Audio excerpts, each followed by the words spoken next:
This is Your City Could Be Better, because it could be. I'm David Plotz. If you love your city and still complain about it, you're in the right place. Can you remember the last time you were out until 4 a.m.? I cannot. Maybe it was with some crying, desperate to sleep baby decades ago. Maybe it was in college. But even people like me who are early bird specials know that among us, we have night owls. There are people who don't get started until midnight, people who can keep going and going and going. And Philadelphia has an experiment this summer to serve those night owls, to delight those night owls. It's going to allow bars to stay open until 4 a.m. in June and July to accommodate the crowds of people, the surging crowds of people expected in the city of brotherly love for the World Cup games there and for the semi-quincentennial, the celebration of the 250th anniversary of the Declaration of Independence. So today on Your City Could Be Better, would your city be better if it allowed really late nights and more partying? CityCast Philly host Trenae Nari, welcome to Your City Could Be Better. When was the last time you were out until 4 a.m.? David, thank you so much for having me. The last time I was out at 4 a.m., the year was 2010. The city was New York. I was single, no kids, 20-something. And my friends from Philly, they actually came down to visit. And I took them to a restaurant, a Jamaican restaurant in Manhattan. And we just danced the night away. Afterwards, I ran to an ice cream truck because I needed something on my stomach. I know it's like, ice cream, what? And I know for sure we saw the sunrise at 6 a.m. when we crawled out of the subway back to my apartment. Can I do that nowadays? Absolutely not. But like, it's so memorable for you. It was like a night. It was an amazing night for you. Okay. Yes. All right. So maybe that's going to happen for thousands of people in Philadelphia. So what time are bars in Philadelphia open till right now? So the latest ones stay open till 2 a.m., right? And there are a few after-hour clubs sprinkled in various parts of the city that might stay open after. But generally speaking, the last call is around 1:30. And then it's kind of like, you don't have to stay here, but you got to get out. And so the law says they've got to shut down at 2. Yes. And does the city, like if you walk around downtown Philly or to, cool neighborhoods in Philly now, you probably don't know this because it sounds like you're like me. You go to bed at 10 or something. But in what time does the city kind of shut down? Is it really going till 2 on Fridays and Saturdays or not really? It really shuts down earlier. It depends on what we're talking about. So kitchens at the restaurants close around 10 p.m. And then the bars are like 2. If you go to like a neighborhood bar around the corner from your house, they might close around midnight or even 11. But yeah, generally speaking, I would say the nightlife that does exist, it's definitely 2 a.m. And so do people feel like Philly is a good place to party? It's just different. It's different from since the pandemic. I mean, we've struggled just to get like businesses popping during the day. And the nightlife kind of went along with it. Some places that, we used to party in the clubs we used to go to, they just don't exist anymore. They never came back after the pandemic. There were a lot of concerns about safety over the years.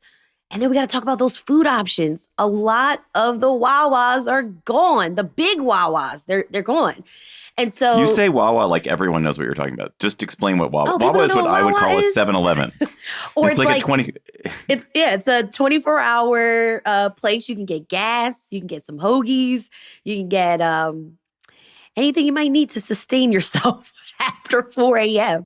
And I just want to highlight Philly's got a nighttime mayor, Raheem Manning. So he's the city's director of nighttime economy. And so the city has been working on so many different like creative ways to kind of get things like jump started again. So tell us a little bit about what's happening. So in June and July, Mm-hmm. the bars will be allowed to stay open until 4. All bars, the whole city. What's going to happen there? So Philly bars, restaurants, and hotels, they can extend their closing times from 2 a.m. to 4 a.m. So this is happening between June 11th and July 20th. But they have to apply for a Philadelphia 250 permit from the Pennsylvania Liquor Control Board. Owners and managers have to also attend training sessions in person. And the application was $500, and that was all due April 14th. So if you didn't do it, it's too late. The other part of this, like I said, is the training. And to be approved, Bars need to be up to date with their taxes. They have to be good in good standing with all city regulatory agencies, right? So license and inspections, the public health department, basically have your paperwork done. But these trainings, they are actually calling this the Liberty Bell Safe Certification Program. And the trainings consist of conflict resolution, sexual harassment, DEI, active shooter awareness, human trafficking, crowd management, exit and dispersal planning, exterior safety monitoring, and health code compliance. It does sound quite elaborate. It also sounds like probably a pretty good idea, probably pretty useful to have that training anyway. Yeah, totally. So what are the main reasons why Philadelphia decided to do this? Who pushed it? How did it become a thing? David, this actually was a bipartisan bill signed by our Pennsylvania Governor, Josh Shapiro. And if you know anything about Pennsylvania politics, you know that our lawmakers do not agree on many things, but they did recognize that tourism has been down in recent years. And so there are so many big bets on these big events this year. So the projections are that, increased tourism, more dollars flowing through our economy. And like I said, the bill was bipartisan, no-brainer to help businesses capitalize off this moment. And this actually wasn't the first time that Harrisburg granted us this extension. Back in 2016, when Philly hosted the Democratic National Convention, these establishments were allowed to stay open until 4 a.m., but you had to have hosted an official DNC event. So it's going to be interesting. Some bars are choosing not to apply. They don't see how this summer is going to just magically change their lives financially. And some question even if all this effort is even worth it. Yeah, I mean, it would just be 2 extra hours. It's not a huge difference. I mean, if you can already stay open until 2. And so this was not the city itself. This was the state had to change the law for this. Right, because our liquor laws are connected to the state. But it's just for Philly. It's not for the whole state. No, just for Philly at this time. Mm-hmm. And what is it that's happening in Philly that makes this 4 a.m. close make sense? Is it, for example, if you're coming to see the Liberty Bell, it wouldn't have thought it would matter whether you could go out till 2 or 4. I don't think your history buffs are not 4 a.m. people. I wouldn't have thought. Maybe they are. Totally. So the idea was that these extended hours would get folks to get a few more extra hours, like the shift workers, get more money flowing into our neighborhoods, not just Center City. And because we're going to get an influx of tourists, the idea is that folks need to be able to watch all of the games of the FIFA World Cup. And so, some of the games actually are going to start as late as midnight. Right. And so the idea is keep folks at the bars, keep them, keep them with the cold beers, keep them cheering. And a lot of our visitors from around the world, internationally, their culture is to, start the party at midnight, at 1 a.m. And so keep the bars open is sort of the idea.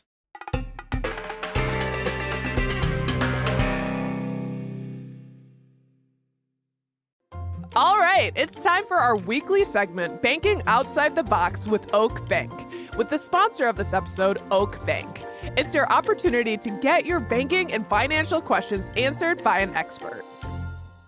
Hi, my name is Jim McNulty, Senior Vice President at Oak Bank. And this week's question is understanding cash flow versus profit, and why does it matter? Do you ever feel like your business is making money, but your bank account says otherwise? If you're a small business owner, you understand. And if you're thinking of starting a business, you need to understand. There is a difference between being profitable and having good cash flow. Profit is what's left after you subtract your expenses from your sales. Being profitable looks great on paper, but cash flow is the actual money moving in and out of your bank account. It's what you can actually spend today. You can be profitable, but you can still run out of cash. Let's say you land a big sale. It can be great profit, but your customer might pay you in 60 days while you've got bills due now with no cash in hand. Cash flow is what keeps things running. Your rent, your payroll, inventory, and the day-to-day. Profit doesn't pay bills, cash does. A lot of small businesses focus on profit and ignore timing, and that's where the trouble can start. You need to track both and know when the money is coming in, not just how much you've earned. A good banking partner can help you manage that cash flow. We give you the right banking tools for the right business job. Financial planning tools, lines of credit, and much more. Profit is the scorecard, and cash flow is survival. And at Oak Bank, we help provide helpful tools and guidance that can make it all work. Call us at Oak Bank to learn more. Huge thanks to Oak Bank for sponsoring this segment. If you've got a banking or financial question, hit the link in the show notes. You might even hear it answered in an upcoming episode.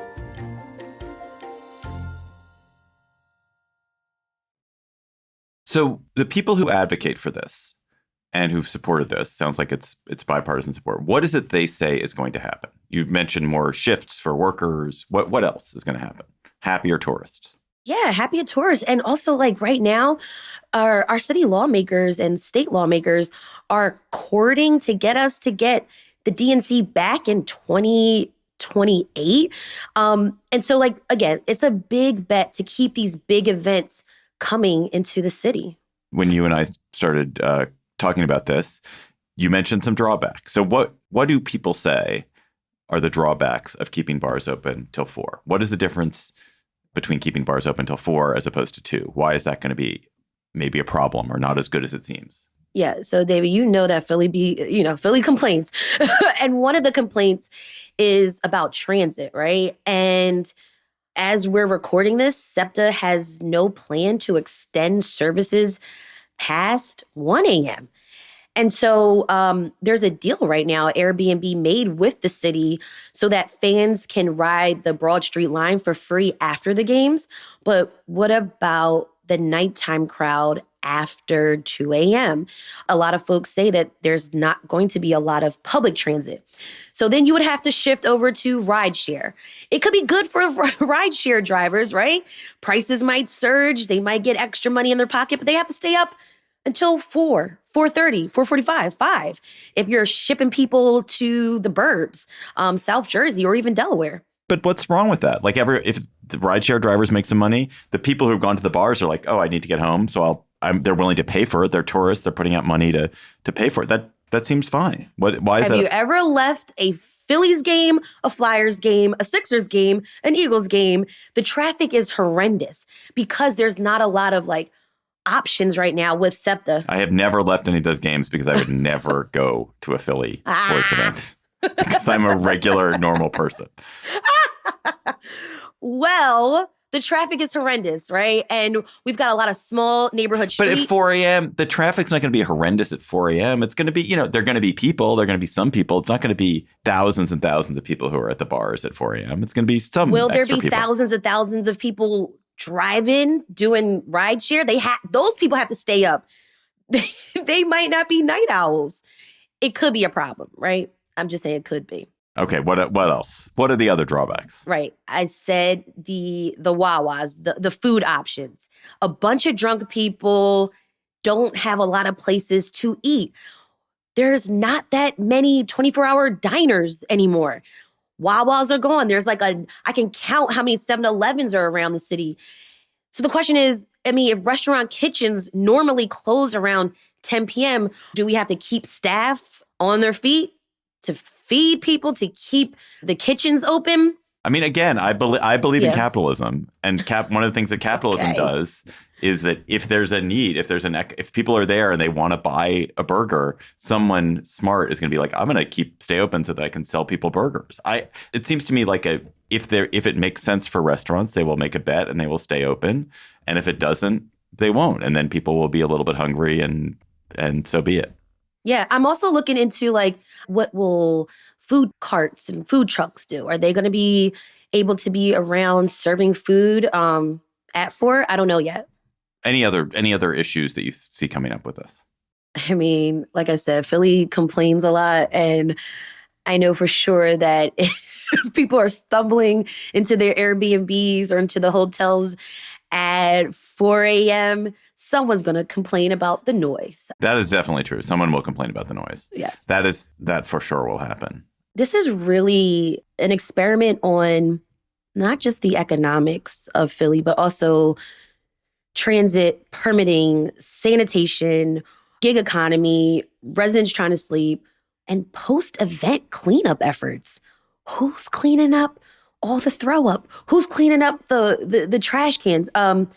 That remains to be seen. And we'll see if this experiment works. I mean, hey, we are the city that started the experiment of democracy. I guess we can see this experiment. I mean, it seems to me like if I were working for the city of Philadelphia or the state of Pennsylvania, if I were in Mayor Parker's office, I would be like, we're going to make Philly just shine. Everything's going to be awesome. And they're going to have people, the trash crews are going to be working a little bit overtime during this period so that the streets look clean. And the cops are going to be out at night, checking in with your night mayor to make sure that things are secure and there's nothing too rowdy going on with the fans of the Uruguay World Cup team against the fans of the South Korean World Cup team. So I feel like it's a time to shine, and this keeping the bars open later will probably just help a little bit. I bet you don't have any major incidents from it. I think it's going to be looked back on as a success. That's my prediction. Oh, for sure. So one thing we like to ask people on Your City Could Be Better is what the lessons are for other cities. So what are the lessons of keeping the bars open late in Philadelphia? I mean, keep in mind, of course, that hasn't happened yet. But what do you think the lessons are for other cities? For any other city listening, steal this idea from us to support small businesses, support your restaurants, your bar scene, bring life back into the nightlife in your city.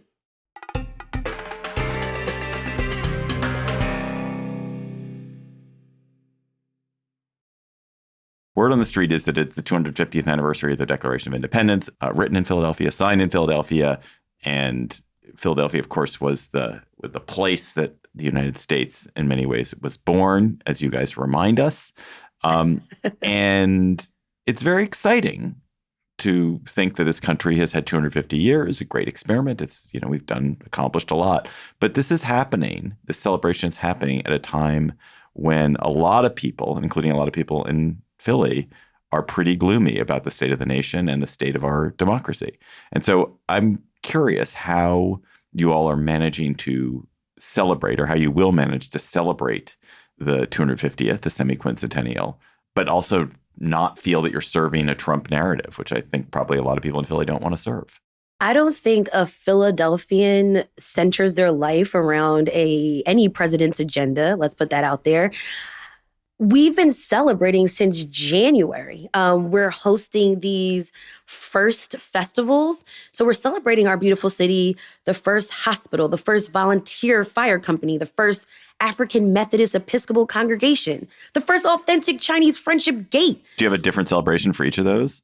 Was there like the first hospital celebration? You did that? Yeah. Those are different celebrations. Where was the first hospital? Do you know? Pennsylvania Hospital, founded by Benjamin Franklin. He founded everything. I bet he founded the first fire brigade, too. The first volunteer fire brigade, I bet, was Ben Franklin.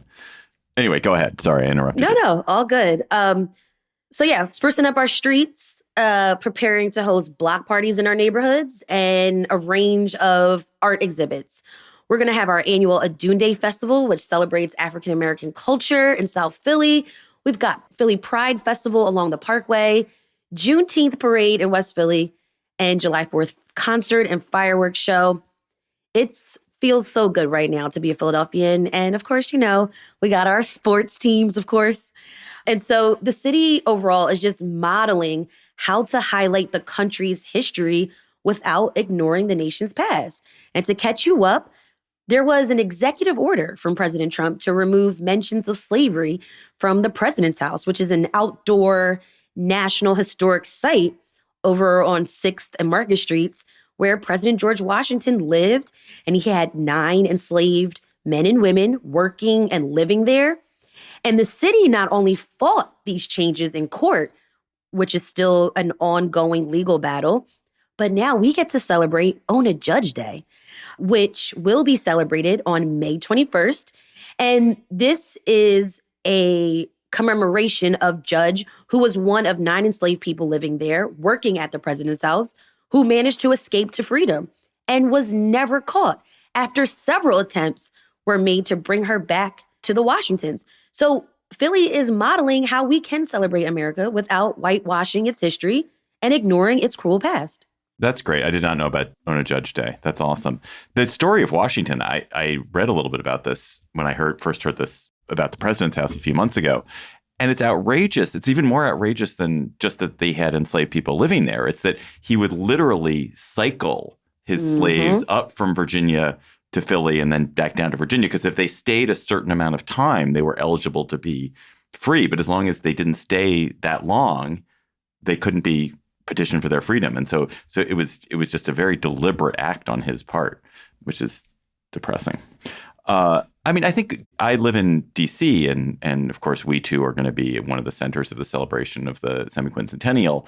And it's been pretty heavily Trumpified. There's going to be a UFC fight, I think, on the White House grounds. There's going to be some kind of car race through the streets of D.C. There else is going to be some cool stuff. There's a very cool sounding state fair. And I am ambivalent because I find that, you know, his version of how to celebrate the country's history is probably not my version of how to celebrate the country's history. And I don't want to be too much part of it. On the other hand, this is a country we all share. It sounds like Philly is striking a good balance there.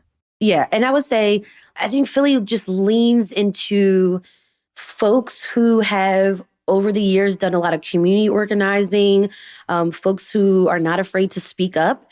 And we've been having these honest conversations from City Hall to North Philly, South Philly, all around town. Trenae Nuri, host of CityCast Philly, thanks for coming on Your City Could Be Better. You can listen to Trenae every weekday on CityCast Philly. Thanks, David.